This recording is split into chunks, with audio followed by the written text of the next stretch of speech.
There probably were a lot of mixed feelings. It was, of course, the Hebrew anniversary of the massacre that led to the war that we're still in, and we hope that this year there will be shalom. But at the same time, I always think of the fact that even in Auschwitz, we have stories of the Jews doing hakafot. And this is what a Jew does. A Jew rejoices when it's time to rejoice, even if their heart is broken for other reasons. There's a famous vort, a famous thought. Rav Yosef Dov Soloveitchik said in the 1970s he suffered a triple bereavement. He lost his brother, then his mother, and then his wife. So he sat almost 3 continuous shivas, and those who knew him well, I knew him, but I did not know him well, said he never really recovered from that, although he was able to teach and give shiurim for more than 10 years, till his final illness. But at the end of his 3rd shiva, and in truth that was the hardest for him because he was very, very close to his Rebbitzin. After his 3rd shiva, he said a vort that's Nogeya Parshas Breishis. The Torah, the Chazal say that Borei Eilam Machrivan, that this is not the first world. Hashem made many planets, many worlds before this one that he then destroyed. By the way, as an aside, although it's not my topic, the Tiferes Yisrael commentary on the Mishnah says, when we say Hashem made many worlds that he destroyed, it doesn't have to mean other planets. It might actually refer to sequential destructions of planet Earth by meteorite showers, by ice ages. And in fact, Tiferes Yisrael suggests that this might explain things like dinosaurs, fossils that are billions, not billions, but millions of years old. How could that be? Right? This is a question that troubles a lot of people. We say the world is only 5,785 years old. So how could we have things that go back millions and millions of years? So the Tiferes Yisrael says very simply that those are the remnants of the prior worlds. It is only this iteration of creation that is 5785. But there were prior worlds. And the prior worlds don't have to be planets that were destroyed. It could refer to things here. Now, why did Hashem create those prior worlds? That's a very, very good question. Was there intelligent life in those prior worlds? Was there another Adam? Probably not. So if that's the case, what's the tachlis of a world with a bunch of dumb dinosaurs wandering around? I don't know. But at least in terms of answering the direct question of the age of the earth, this is a very, very excellent and simple answer. There are complicated answers. Dr. Gerald Schroeder, who's a physicist, tries to talk about the relativity of time, that time can be measured different ways. I can repeat the answer. I can't say I understand the answer. In fact, this is the joke when somebody said, when Einstein became very famous, because theories of relativity and everything, so people used to always interview him and say, Dr. Einstein, they say there's only 2 people who understand the theory of relativity. So he would say, who's the other one? So Dr. Schroeder's theories are coming from a physicist, and he certainly knows what he's talking about. But the Tiferes Yisrael is actually the simplest answer of Borei Eilam Machrivan. But to go back to Rav Soloveitchik, he asked, what was God's purpose in creating worlds that he destroyed? And he said, everything Hashem does is to teach us a lesson. And the lesson is that even when our world is destroyed, we go on and we recreate. We don't give up. We start again. This is what Klal Yisrael does. This is such an important message. So when people would ask me, should we curtail Simchas Torah? Should we? I say, no, absolutely not. Of course you think of the people who are suffering and whether it's the Chatufim, whether it's the Chayolim, whether it's the families. And just, after Yom Tov already, there were like some deaths of some great people, including Talmidei Chachamim with large families. And the like. Of course we think about it, but we also understand that it's our simcha that will give us the strength from Hashem to be able to get through all these difficulties. So I know that Simchas Torah may have been a mixed time for people. but I hope nonetheless we were able to have a sense of the joy of being a Jew, the privilege of being a Jew, and the great zechus of being zocheh to live in Eretz Yisrael. Forgive me for free associating. I have mentioned this before, but it really perplexes me. I'm encountering more and more. I call it hate mail, kind of a little bit of a joke, although it's not such a joke. I've been accused of brainwashing my impressionable young students that they should move to Israel, and how dare I abuse my teaching position to brainwash kids to think about living in Israel. Am I not setting them up either for a lousy, awful life, or perhaps a life in which they will die because of everything that's going on here? And this is not Naturi Karta. These are what you would call, modern Orthodox Teaneck people or whatever. And there's like, I always thought, I shouldn't get into stereotype, but I always thought like modern Orthodox was like Zionist. Now I'm hearing like literally a revulsion, a hatred of making Aliyah. It's mamish something in which, and I can tell you, whether you listen to me or not, I am positive about living in Israel, but I certainly don't tell people they should move. And in fact, there are many people I've told not to move, and I've told people to go back. So I'm not a fanatic, if you want to use that term, that everybody has to live in Israel no matter what.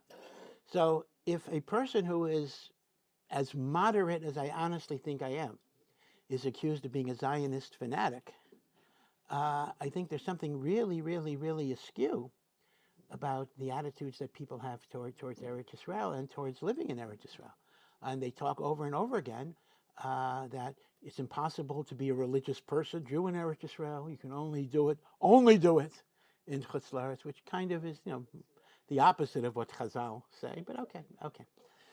So I don't know. But at least for, maybe I'm speaking to the choir, so to speak, because Baruch Hashem you live here, but at least for those who have these zechus to live here, I hope that with all of the difficulties, you will appreciate and be grateful, and the understanding that life is hard and life does have challenges, but Baruch Hashem gives us compensations that are hopefully even going to be greater. Yeah.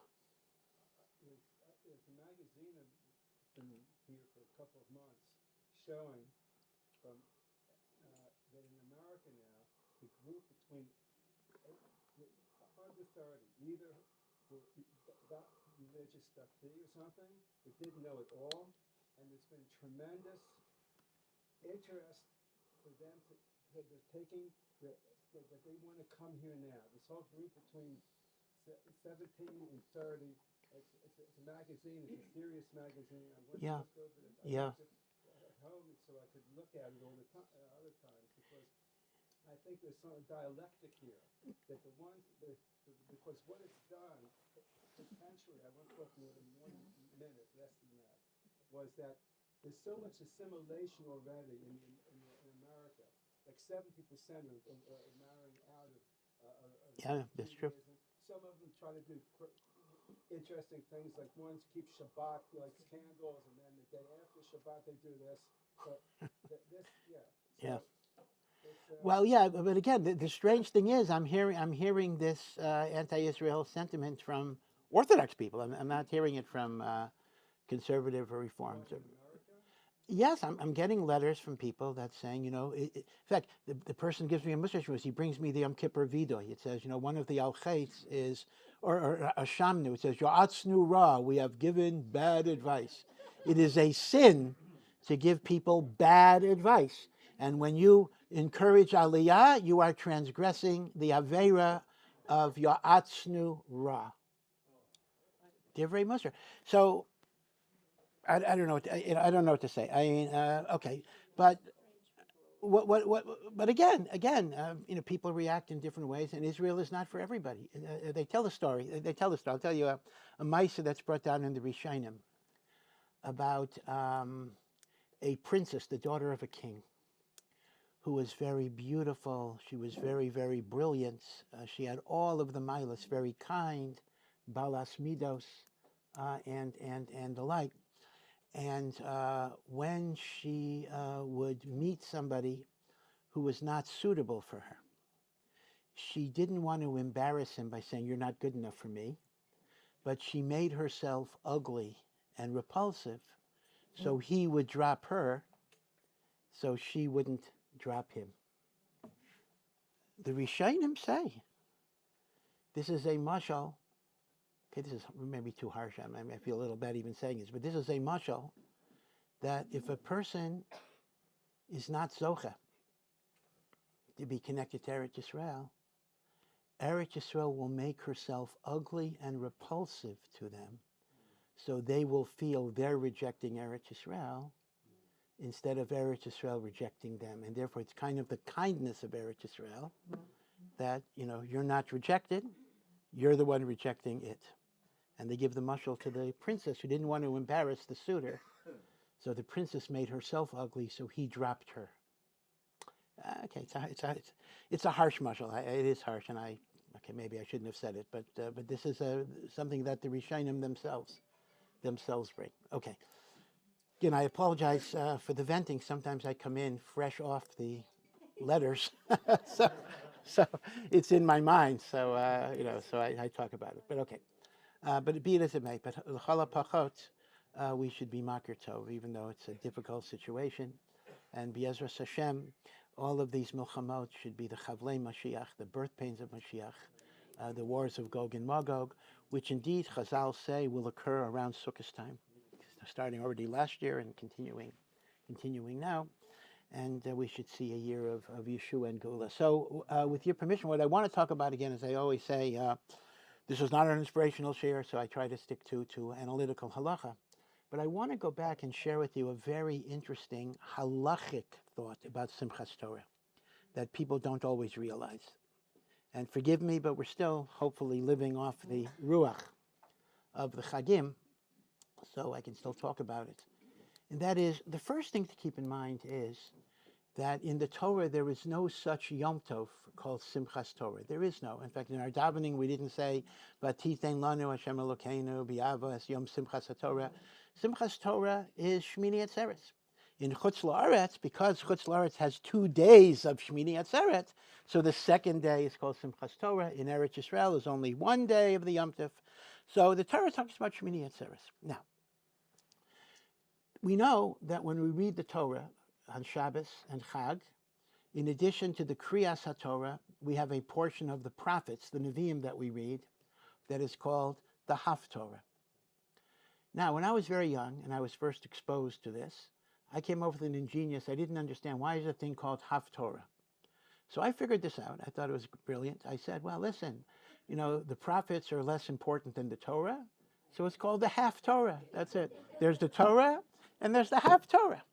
But then I got stuck when I got to Havdalah. I couldn't figure that one out. But okay.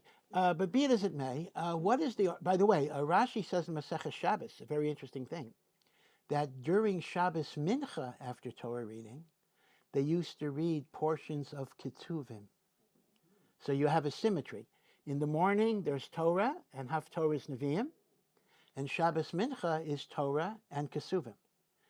We don't know how and why, but eventually the custom of reading the Ketuvim at Mincha got dropped, although depending on your minhagim, it still has a bit of a retention, because many people, the weeks that they do not say Pirkei Avot, they actually recite, if you look in the Siddur, they actually recite the Shir HaMaloses.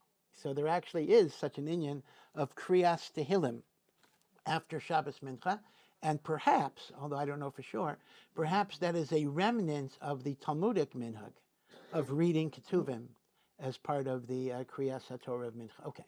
Now, what is the origin of Haftorah? So Haftorah actually dates from really Antiochus, the time of the persecutions of Antiochus, where one of the gezeros of Antiochus was he did not allow the Jews to have public Torah readings. And they used to place guards in the synagogue at the time of Kriyat Torah to be sure that the Torah would not be taken out. And eventually, in order to at least make up something, they did prophetic readings, which the guards were not attuned to. So originally, the Haftorah was not in addition to Torah reading. The Haftorah was a replacement for Torah reading. And halachically, this is why a Haftorah has a minimum length of 21 psukim. Reason? Because on Shabbos there are 7 aliyot, and the minimum, although we read a whole parsha, but the minimum size of an aliyah is 3 psukim. So a minimal Torah reading for 7 aliyot is 21 psukim. The Haftorah has 21 psukim, keneged the Kriyas HaTorah. So originally, as I said, the Haftorah was not to add to the Torah reading, it was a replacement.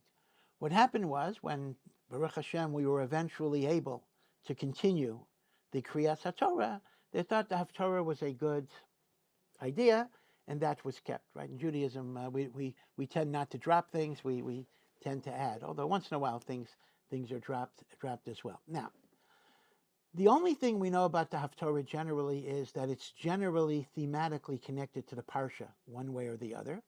But the Gemara itself does not indicate a list of Haftorahs, and that is why there's tremendous diversity. Ashkenazim, Sfardim, Teimanim, Italkim, Chabad, right? They have different Haftorahs because according to the halacha, Kehilot were permitted to choose Haftorahs that were connected to the Parsha, and there was no chiyuv to have specific Haftorahs, and that is why this is an example of diversity that was allowed within the system. However, for the Chagim, for the Yomim Tovim, however, the Haftorahs are mandated, meaning the Gemara in Megillah actually lists the Haftorahs for the different Chagim. So one of the very, very interesting difficulties is this. The Talmud says in Maseches Megillah that the Haftorah for Shmini Atzeres is the Haftorah, again, I'm talking about in Eretz Yisrael now, where it's only one day, is the Haftorah of Shlomo HaMelech at the end of the dedication of the Beis HaMikdash that lasted 14 days, and the last day was Shmini Atzeres. He blessed the people, and he sent them home. And since our Masorah was that the bracha of Shlomo was on Shmini Atzeres, by Yom HaShmini, therefore that's the Haftorah for Shmini Atzeres. Now again, the Gemara is not talking about Chutz La'aretz. The Gemara is talking about in Eretz Yisrael.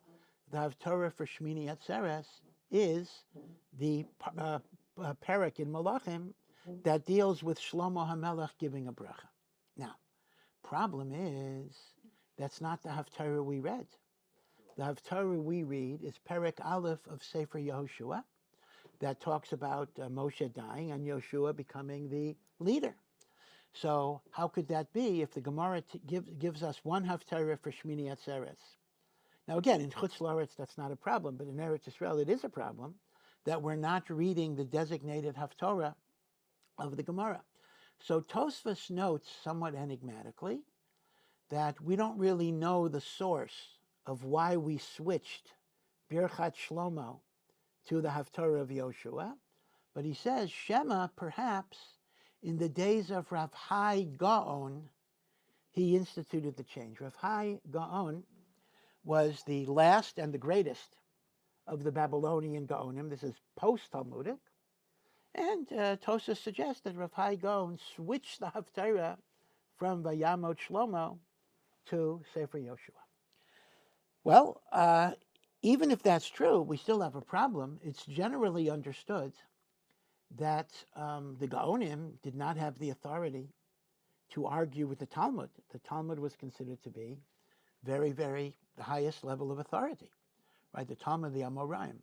In fact, one of the main roles of the Gaonim was to, in fact, be sure in Jewish communities that the Babylonian Talmud would be accepted as the final source of authority. How could Rav Hai Gaon, as it were, depart from an explicit Talmudic ruling? So there's a brilliant, brilliant answer that is given by Rav Meir Simcha of Divinsk. The Or Sameach, his book on the Rambam is called Or Sameach. His book on the Chumash is called Meshech Chochma. Rav Meir Simcha died, I think, in 1926, but he was considered to be one of the great, great, great, great Gedolim of his time. And Rav Meir Simcha points out the following. If you ask most people, what do we celebrate Why is there a holiday called Shmini Atzeres Simchas Torah? People say, oh, we have a holiday because we're celebrating the finishing of the Torah. He says, that absolutely is not the case. And the proof is that the original Hanhagah of Kriyas HaTorah was not to finish the Torah every year. The Torah in Eretz Yisrael was read in a 3-year cycle. Meaning, Shmini Atzeres was certainly not the day that they finished the Torah every year. And in fact, even every 3rd year, that wasn't the day, because although the 3-year cycle calendar is a little complicated, but according to most reconstructions of the calendar, the Torah was either finished before Rosh Hashanah, every 3 years, or maybe before Pesach, or maybe before Shavuos. Shmini Atzeres was not even the day within the 3-year cycle. Now, it happens to be that in Bavel, the minhag was to finish the Torah every year. So in Bavel, the minhag became to finish it Simchas Torah. I'll talk about why. But originally, it was a 3-year cycle. And obviously, they were observing Shmini Atzeres. So Shmini Atzeres initially had nothing to do with finishing the Torah. It was not the day of Siyam HaTorah. It's a separate holiday, right? What do Chazal say? That during Sukkos, we brought 70 bulls, Keneged the Umot HaOlam, and Shmini Atzeres, the nations go home, and God says to his most precious people, stay behind a little bit. Kasha alai predaschem. It is so hard for me that you're going to leave me. By the way, Hasidic interpretation. Kasha alai predaschem. It is so hard for me when you are divided against yourself, within yourselves. That's the drush. But the simple meaning is, Kasha alai predaschem. It is so hard when you leave me. So Shmini Atzeres is a celebration of the unique relationship Hashem has with Am Yisrael. Again, I want to make the point. It was originally had nothing to do with Siyum HaTorah. Now, we do know historically, eventually the Eretz Yisrael minhag of 3 years was replaced universally by the Babylonian minhag of 1 year. We don't know exactly when that took place. It's interesting, as late as the Rambam, the Rambam lived in the 1100s, the 12th century, and the Rambam spent most of his life and his leadership in Mitzrayim, in Egypt, in Cairo. And as late as the 1200s, way after the Gemara, way after the Gaonim, there was a congregation in Mitzrayim of Eretz Yisrael Yordim, who were still reading the Torah on a 3-year cycle. And the Rambam was quite adamant. He wanted to crush that minyan out of existence. I considered them to be heretical and violating halacha, and he fought very strongly to discontinue that custom. So there were still pockets of people who were doing it. Now, here is the interesting thought experiment. The Kriyas HaTorah of Shmini Atzeres Simchas Torah is Zos HaBracha. Now, when you finish the Torah, quite logically, that would be what you're reading, because that's the last parsha of the Torah.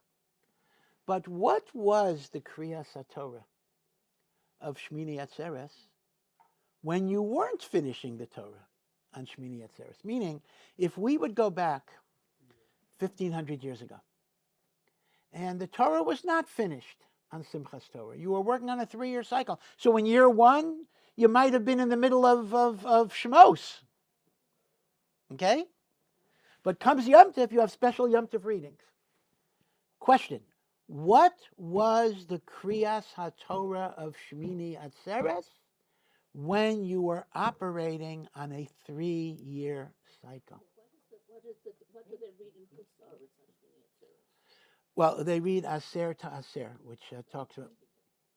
Well, Rav Simchas says that even when you didn't finish the Torah on Shmini Atzeres, the Kriyas HaTorah was Zos HaBracha.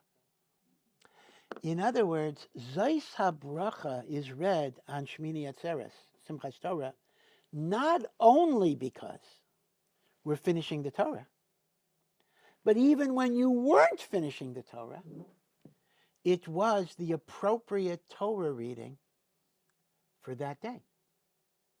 I mean, just like every Yom Tov reading, we're reading from somewhere in the Torah, right? You're reading Vayikra. In other words, it's not because it's the cycle of Torah reading.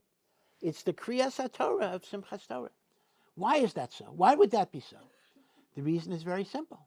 If Shmini Atzeres is a celebration of the special love Hashem has for Bnei Yisrael, so we read about how Moshe Rabbeinu expressed that love in the brachos that he gave to Am Yisrael, ending with Ashrecha Yisrael.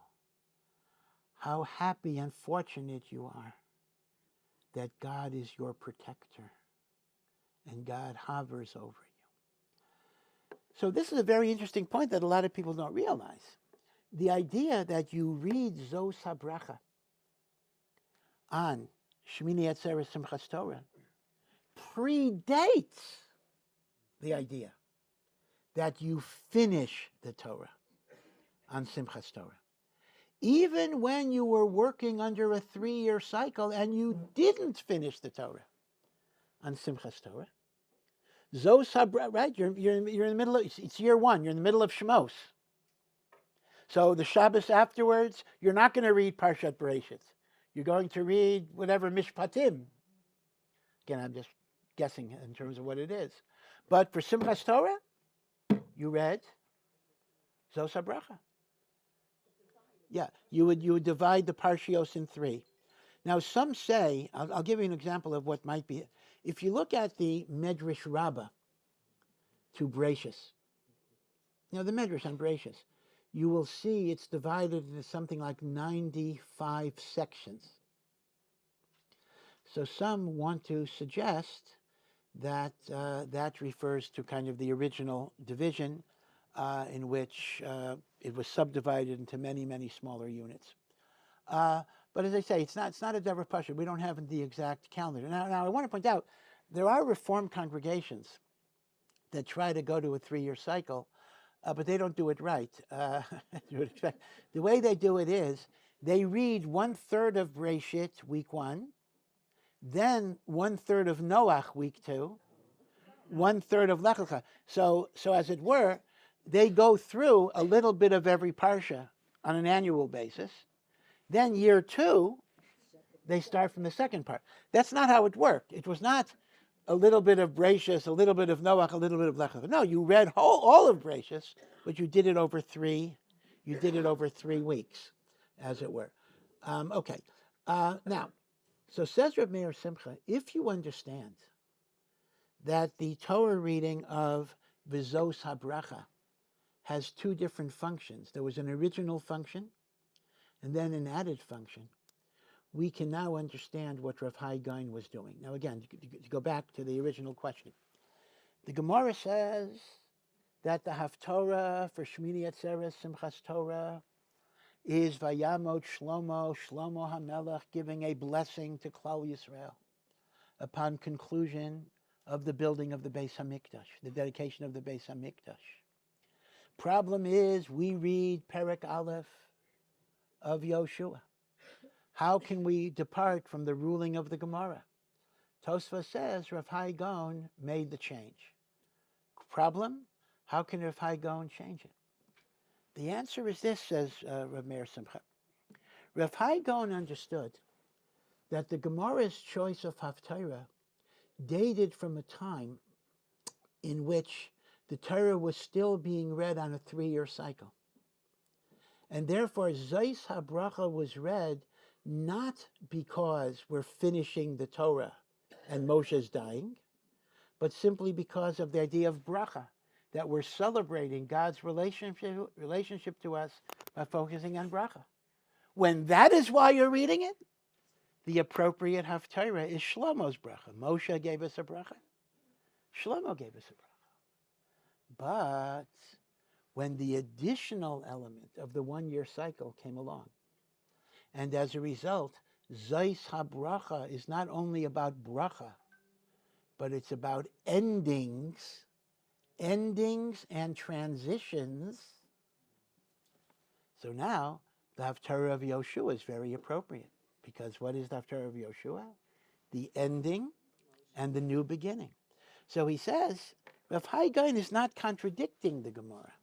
The Gemara's choice was based on what would be appropriate on a 3-year cycle, when Simchas Torah was not the day of Siyum HaTorah, but when it becomes Siyum HaTorah, in which you're ending and transitioning, Yehoshua is actually the better choice. It's a very, very brilliant, brilliant answer. In fact, one could even look at it in a political sense, that if Rav Hai Gaon wanted to solidify the 1-year Torah cycle, which made Simchat Torah the day of the Siyum HaTorah, he wanted to choose a Haftorah that emphasized the ending and the new beginning. Right, so this is Rav Meir Simcha's explanation. Now, in the Golah, where we do have 2 days, so it's still possible to preserve the Gemara's ruling on day 1. So we do both. But in Eretz Yisrael, we only do the Yehoshua Haftorah. We do not do the bracha of Shlomo HaMelech. By the way, a little story about this. Obviously, the 2 big honors on Simchas Torah are Chasan Torah, who's zocheh to finish the Torah, and Chasan Breishis, the one who begins the Torah. Those are honors, they're auctioned off and the like. Which is the greater honor, if you're interested in which is the greater honor. So this depends. Among the Litvasha, the non-Hasidic, Chasan Torah is historically the bigger kavod. Among Hasidim, actually Chasan Breishis is considered the biggest kavod. So for example, in Chabad and other Hasidus as well, the Rebbe always got Chasan Breishis. So it depends. But here's a beautiful story about this. There were a bunch of boys in yeshiva who were not mishtatef in hakavot. They were not dancing. They were not rejoicing. So the Rebbe asked them, he says, guys, why aren't you misameach with the Torah?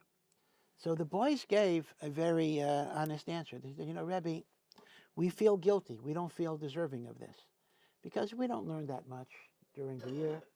So what? When it comes to learning, we're not doing that. When it comes to dancing around and singing and how much we love the Torah, we're supposed to dance and show we love the Torah. We don't live lives like that. So it's not right for us to dance. So the Rebbe said, you're making a very big mistake. Because this must have been a Litvashi yeshiva. Well, it's a bit of a Hasidic story because they said, we have these 2 great honors on Simchas Torah. We have Chasan Torah and we have Chasan Bereshis. Chasan Torah, you give to the Rosh Yeshiva, you give to the leader, you give to the biggest Talmid Chacham. Chasan Bereshis, you can give to the highest, whatever, give to anybody. Now, I said this story over in Har Sameach.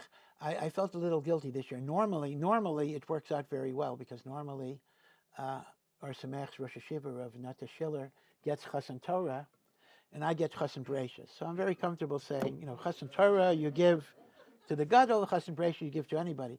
This year, because Rav Schiller's health is not so great, I got Chasan Torah.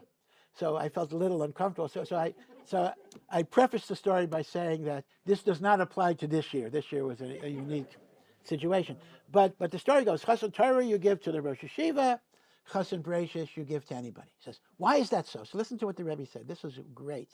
The Rebbe said, Chasan Torah is a celebration of accomplishment. You finished something. You did something, right? You accomplished a major, major goal. So we give it to the person who is a person of accomplishment, the person who learned, the person who accomplished, the person who finished. Chasan Bereshis is not a celebration of accomplishment. It's a celebration of hope and new beginnings. So we can give it to anybody. So the Rebbe told the Talmidim, maybe you can't dance with the Torah as a Chasan Torah. Because, you didn't accomplish everything that you could accomplish. But you can certainly dance with the Torah as a Chasan Bereshis. Because it's a new beginning. And every year is a new opportunity. And therefore rejoice because Hashem is giving you an opportunity to connect to His Torah. Right? So that's the idea of Chasan Bereshis, the idea of the new beginning. Okay.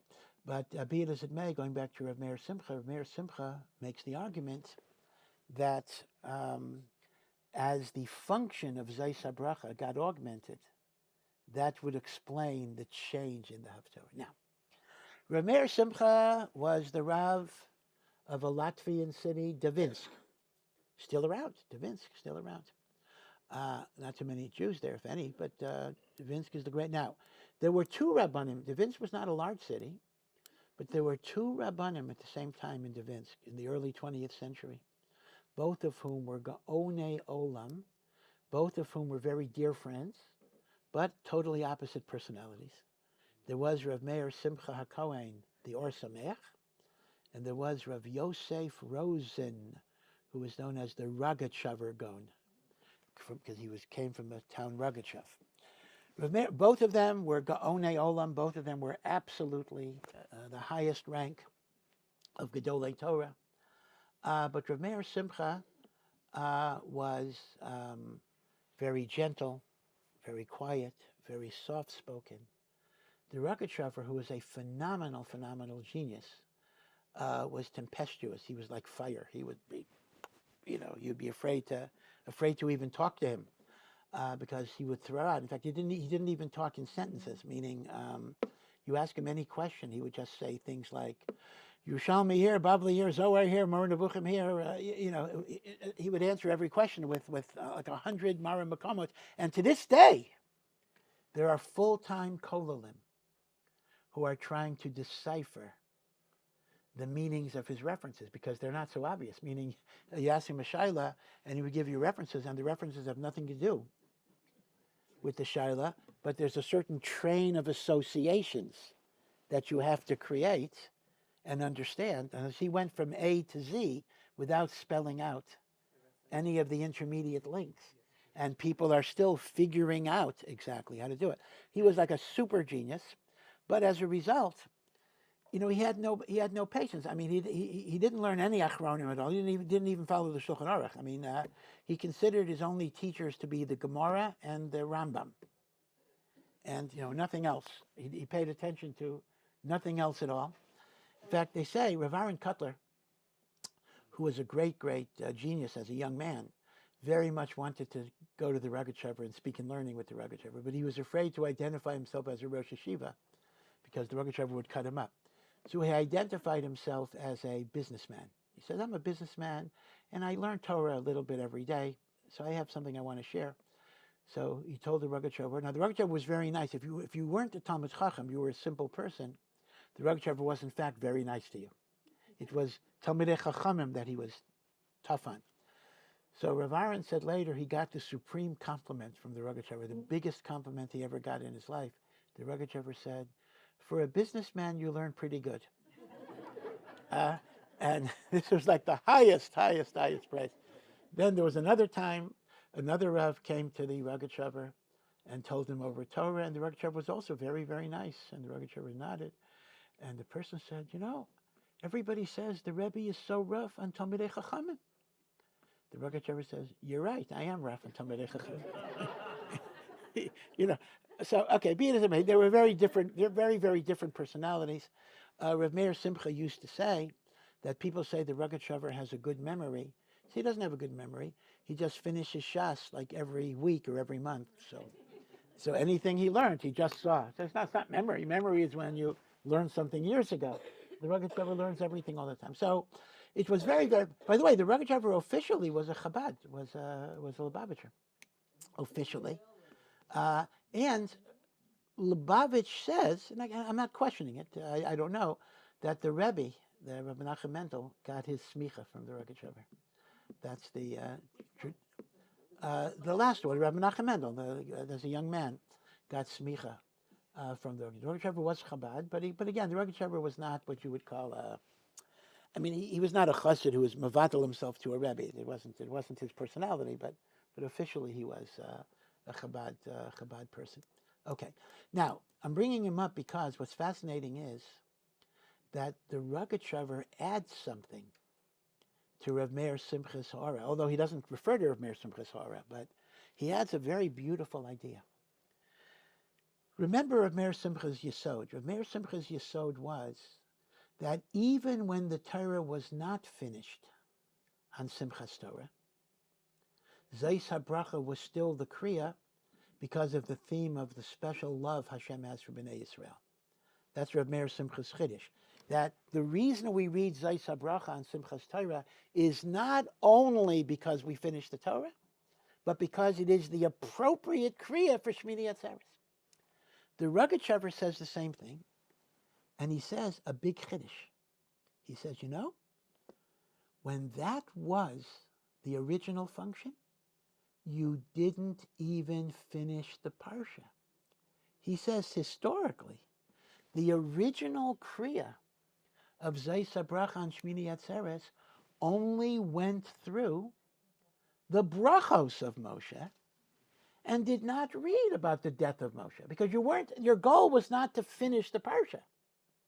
Your goal was to have a Yom Tov reading that was thematically appropriate to Shmini Atzeres. And he says that had nothing to do with Moshe's death.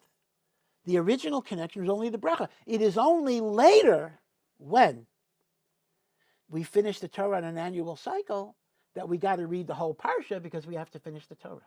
So what the Rogatchover is adding is, and this is historically very interesting, that the original Kriya of Zot HaBracha, when you were on a 3-year cycle, and you still read Zot HaBracha on Shmini Atzeres, was not the whole parsha. There was no Chasan Torah. It only went until the end of Moshe Rabbeinu's brachos for the 12 tribes. Ashrecha Yisrael. Now, some want to bring a raya to the Rogatchover from the fact of the following, although it depends on how you divide it up. It's hard to keep track of aliyos and Simchas Torah because we keep on giving aliyos. We give like 100 aliyos. But technically, every Yom Tov there are 5 aliyos. Right? How does it work? Right? 7 on Shabbos, 6 on Yom Kippur, 5 on Yom Tov, 4 on Rosh Chodesh and Chol HaMoed, and 3 on a regular Monday, Thursday, Shabbos Mincha. By the way, that itself raises some interesting questions. If you ask people, what is the holiest day of the year? The normal answer one would give is Yom Kippur. On the other hand, look at the fact that the aliyot of Shabbos is 7, and Yom Kippur is only 6. So actually that implies that although Yom Kippur has a singularity, there's no question Yom Kippur has a uniqueness that no other day of the year has, and that is the forgiveness of sin. And that is unique. But in terms of abstract holiness, Shabbos is considered to be holier than Yom Kippur. In fact, this year was interesting. This year, of course, we had both Shabbos and Yom Kippur the same time. So imagine the holiness of that combination. Now, here is the thing. If you look at the original way Zos HaBracha was divided, Chasan Torah, in other words, the 5 aliyos are finished before Chasan Torah. Chasan Torah is the 6th one. So like the Rogatchover, this is very understandable. The division of Zot HaBracha into 5 aliyot corresponds to the original idea that the 5 aliyot were only the brachos of Moshe Rabbeinu. The Chasan Torah was added later when we went on to a one-year cycle. Now, this is not so clear because according to some Shitos, the Vilna Gaon, for example, Chasan Torah is the 5th aliyah, but based on the normal division, Chasan Torah is not one of the 5 aliyos, indicating it was not part of the original Yom Tov reading. So that's at least that division is a proof to the Rogatchover. Now, there's another raya that the Rogatchover brings, a very interesting raya. The Gemara in Bava Basra discusses an interesting machlokas. Who wrote the last 8 verses? That's Chasan Torah, Moshe Rabbeinu dying. Who wrote the last 8 verses of the Torah? We know that normally we say Hashem dictated the Torah to Moshe, and Moshe wrote dictation from God. Problem is, the last 8 verses say, and Moshe went up to the mountain and Moshe died. Did Moshe write the words? So it's a machlokas. According to one opinion, amazingly enough, Moshe did not write the last 8 verses at all. They were written by Yehoshua bin Nun. Again, Al Pi Hashem. after Moshe died. Because Moshe would never write a lie. Moshe could not write a sheker. And Moshe died. He didn't die yet. Which is fascinating because, the Rambam says one of the 13 principles of faith is that every letter of the Torah was inscribed by Moshe al Pi Hashem. There is an opinion in the Gemara that says the last 8 verses are Yehoshua bin Nun. Okay, that's one thing. Now, the other opinion says Moshe did write it, but he wrote it b'dema, he wrote it in tears. Meaning he wrote it ahead of time, wrote it in tears. Now, the Gemara says that either way, the last 8 verses are different than the rest of the Torah. Either because the rest of the Torah Moshe wrote, and these last 8 verses were written by Yehoshua, or the rest of the Torah he wrote without tears, and this was written by tears. In other words, there's something unique about the last 8 verses. The Gemara in Bava Basra then says, because there is something unique about the last 8 verses, there's a special halacha that pertains to the last 8 verses, and that is, I'll give you the words of the Gemara, then we'll translate it, Yachid Korei Osam. An individual can read them. Because these last 8 verses are different, an individual can read them. Now, what does that phrase mean? An individual can read them. Actually, there are many interpretations, like 10 interpretations, but I'll give you the Rambam's interpretation. We know the halacha is that Kriyas HaTorah requires a minyan, right? You can't read the Torah, with brachos at least, unless you have a minyan. But what the Gemara is saying is, let's say you had a minyan for the first part of Zos HaBracha, and then you lost your minyan for the last 8 verses. So the Rambam says their singularity is such that you can read the end, you can read Chasan Torah even without a minyan. That's how the Rambam understands Yachid Korei Osan, that if you lost your minyan, you can continue. Now, that's what the Rambam says. So the Rogatchover asks a very simple question. That happens not to be a singularity. That happens to be a general rule. In any Kriyas HaTorah, if you started with a minyan and you lost it, you can finish, including the Kaddish even afterwards.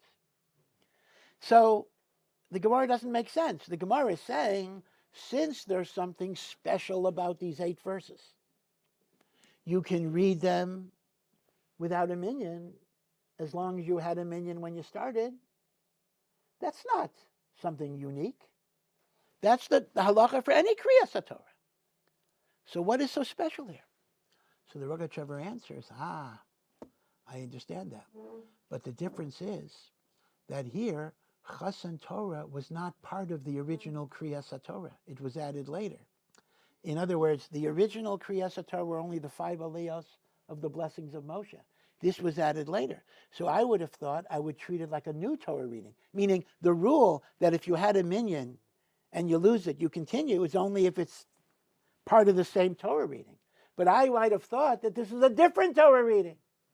So the Chiddush would be that we treat it as part of the old Torah reading. In other words, the Rogatchover says this is a proof to his point that this discussion of the death of Moshe was added later. When we went on to the 1-year cycle, it was not part of the original Torah reading. And again, it really builds on Rav Meir Simchas' idea that the 3-year cycle, Zos HaBracha, was not the Siyam HaTorah, it was simply the appropriate Torah reading for Shmini Atzeres. So again, it's fascinating that Rav Meir Simcha and the Rogatchover both developed the same idea independently and the like. They tell a very interesting story, by the way. All of you have heard, and I mentioned him also many, many times, of the great Rav Tzadok of Lublin. Rav Tzadok of Lublin he was actually born into a Misnagate family. He became a chassid, but he was again an extremely brilliant person. That's why in his Hasidus there's a lot of very deep intellectual, mystical, Kabbalistic content. And it is said that Rav Tzadok never ate a meal. He would not eat unless it would be a Sudas mitzvah. He would not eat unless it was a Sudas. I mean, there had to be a bris, there had to be a Sheva Brachas, and if in any given morning there was no bris or no Sheva Brachas, he would just learn a tractate of Shas. He would just learn a Masechta before breakfast, so he would be able to eat. He would not eat unless it would be a Sudas mitzvah, so he was always making siyumim. Now, there is a story, it's a very sad story in some ways, that Rav Tzadok divorced his first wife because he felt she did not behave in a tzenua way. Later he expressed tremendous regret, and he felt that that's why Hashem never gave him children. He said this himself, because he did not treat her correctly. But he was a young man, and he was a kanoi, and he felt that she compromised on tznius by giving a Russian change in his hand, whatever it is, a different maisa. And she refused to accept a get. So he went through Europe as a young man, trying to get a heter me'er rabbanim, getting permission of 100 rabbis to take off the cherem of Rabbeinu Gershom, so he could marry another woman. And as a result, as a young man of like 18 or 19, he met many of the Gedolim in Europe. And he would argue with them, he'd be mefalfel with them, etc. Eventually he became a chassid. It's interesting, he was a skeptic to Chassidus, but he went into the Ishbitzer. And in the middle of the Ishbitzers talking, Rav Tzadok said, his brain is on fire, his heart is on fire. He says, how can people not see the fire here? Like, he totally changed. But before then, he was kind of, I don't want to say smart aleck, that's not a respectful way of talking, but he was like such a genius, he was mefalpel. All right. Years later, he was a great gadol, very sedate, very humble, very modest. And the rugged shaver, not because of heter me'er rabbanim, but the rugged shaver was this super genius who was also going from gadol to gadol to kind of argue with gedolim and show his great wisdom. It was a way of, kind of to show how brilliant he was. It was a thing that Elohim did sometimes, kind of to argue for the love of arguing. Okay, so he goes to Rav Tzadok and he starts pulling this. And the Rugged Shepherd would say this later, and Rav Tzadok said to him, he says, young man, he says, I was once just like you. I was once just like you. I also went to all the different rabbis to argue with them and be mefalpel. But then I asked myself, what does Hashem get out of all of this? What are you giving to HaKadosh Baruch Hu by showing you're smarter than me or I'm smarter than you? He says, what's the point? And the Rugged Shepherd said that made him, that also was a turning point for him, that it made him realize that, the jousting and the competitiveness and the young person showing how greater, how smart he is not really true avodas Hashem. Although it's interesting that there was a great Rav in Montreal, Rav Pinchas Hirschsprung. Some of you might have heard of him. Hasidic Yid, but a person who just knew, he died relatively recently, just a few years ago. He knew everything. And he also was, as a young man, the way these Elohim are, they just love to argue. Again, it's not really gaiva. It's hard to know how to describe it. It's just, they just love to argue. So he was once with Rav Chaim Ozer, who was the Gadol Hador. And Rav Chaim Ozer was giving a shir, and Rav Chaim Ozer referred to a Tosfos on Daf Zayin, Amud Aleph, in Masechah Shabbos. And the young Rav Hirschsprung, who was like 15, said, no, it's on Daf Tes. And Rav Hirschsprung was going to go to the shelf to pull out the Shas and show Rav Chaim Ozer that he was off by 2 dafim. And Rav Chaim Ozer said, no, don't go to the shelf. For sure you're right. I'm getting old. My memory is not so good, so you're right. Of course, they went to the shelf afterwards, and they saw that Rav Chaim Ozer was right, and Rav Hirschsprung was wrong. But Rav Chaim Ozer was willing to kind of be a little embarrassed in order that Rav Hirschsprung, as a young boy, should not be greatly embarrassed. That's kind of the opposite idea of simply saying, I don't have to compete with you, you're right. And this was the Bein Adam L'Chavera that Rav Chaim Ozer had.